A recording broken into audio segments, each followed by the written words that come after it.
Today is December 2nd and Capcom has released a new but small balance patch. Now there's a ton of universal changes that I'll go over in a later video, but today I'm going to be focusing on Ryu's changes and see if he's any better than he was before, or do we feel like he needs a little bit more tweaking. Now I will say that Ryu is in a pretty good spot right now. I mean, we see Kusanagi just making waves in SFL, obviously his tournament win over Shanghai, but I still feel like Ryu needs a few more things and a few more tools to make him just a little bit better than he is right now, so that way he's more accessible to players. I will say though, online on ranked, there's a lot of Ryu players just tearing it up. A lot of people are figuring out the way to really use him to win and capitalize on certain situations. So I can't say that Ryu is in a bad spot or he's bottom tier. I actually think he's pretty good, but we'll go over the changes together and see if he's any better. So I'll read over the patch notes and then we'll go into the game and see how it really affects Ryu and see some of the new changes that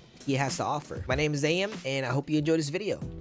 So let's start off with the high blade kick, aka the donkey kick. This move used to be -5, but they adjusted it to -3.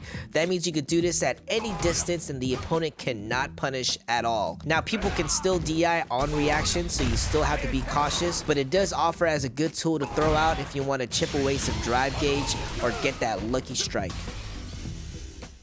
Now next up is the whirlwind kick, or the forward hard kick move. You only really saw this move when the opponent was in the corner and they wanted to get a punish counter so they could hit confirm into EX Tatsu, but now you could just do regular Tatsu and hit confirm it as well too. You do get some Oki off of this. If you micro walk after the first dash, you are able to get the counter hit on the standing medium punch and then hit confirm it with a crouching medium kick, so it does offer some good utility still.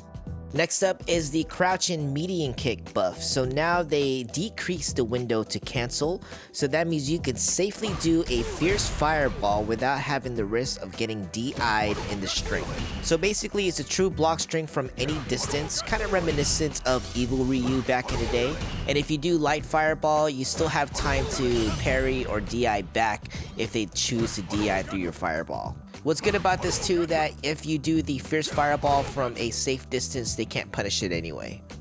And then we have the overdrive Hashigeki, the move that people barely use. They just kind of do it to chip out, but they increase the damage from 800 to 1100. This does not affect the OD Hashigeki Denjin version. It's still at 800. Now those are the three major changes that I talked about in this video. I feel like they had the most impact to Ryu's gameplay.